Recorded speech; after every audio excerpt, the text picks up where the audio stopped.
Hello बच्चों, let's read the question. The question is when the speed of a DC motor increases the armature current. अगर हम DC motor की speed को increase कर दें तो आर्मेचर करंट पर क्या इफेक्ट पड़ेगा वो आपको बताना है। तो देखो इसके लिए मुझे इन दोनों के बीच में रिलेशन पता होना चाहिए। तो हमारा जो की कॉन्सेप्ट रहेगा उसमें आपको पता होना चाहिए कि जो डीसी मोटर है वो बेसिकली क्या करती है।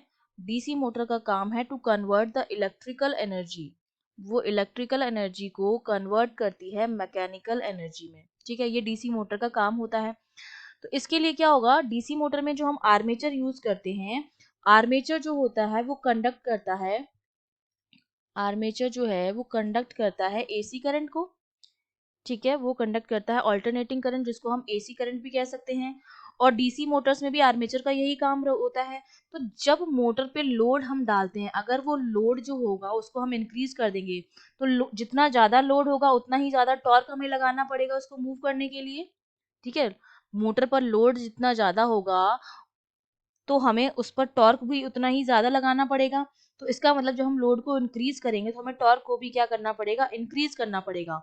और अगर मुझे टॉर्क को इंक्रीज करना है तो मुझे आर्मेचर करंट जो है उसको भी क्या करना पड़ेगा, इंक्रीज करना पड़ेगा। क्योंकि हम जानते हैं कि मेरा जो टॉर्क होता है that is proportional to the armature current. वो आर्मेचर करंट के प्रपोर्शनल होता है, ये मुझे पता है टॉर्क। तो अगर मुझे टॉर्क को बढ़ाना है, अगर मैंने लोड को बढ़ाया है तो लोड को बढ़ाने के लिए टॉर्क बढ़ाना पड़ेगा। और मुझे अगर टॉर्क बढ़ाना है तो टॉर्क को बढ़ाने का तरीका क्या है, मुझे आर्मेचर करंट को क्या करना पड़ेगा, इंक्रीज करना पड़ेगा। क्योंकि जो टॉर्क है वो आर्मेचर करंट के प्रोपोर्शनल होती है। और हम एक चीज और जानते हैं, एक रिलेशन, जो टॉर्क होता है वो स्पीड की क्या होता है, इनवर्सली प्रोपोर्शनल होता है। ये टॉर्क के दो रिलेशन मुझे पता है। तो दोनों इक्वेशन से मैं करंट और वी में रिलेशन निकाल सकती हूँ कि करंट जो है वो टॉर्क जो है करंट के प्रोपोर्शनल है और स्पीड के इनवर्सली प्रोपोर्शनल है। तो इक्वेशन 1 और 2 से मैं ये लिख सकती हूँ कि जो स्पीड है वो करंट के क्या है, इनवर्सली प्रोपोर्शनल है। तो अगर मैं स्पीड को इंक्रीज करूंगी तो जो मेरी आर्मेचर करंट होगी वो क्या होगी, डिक्रीज होगी।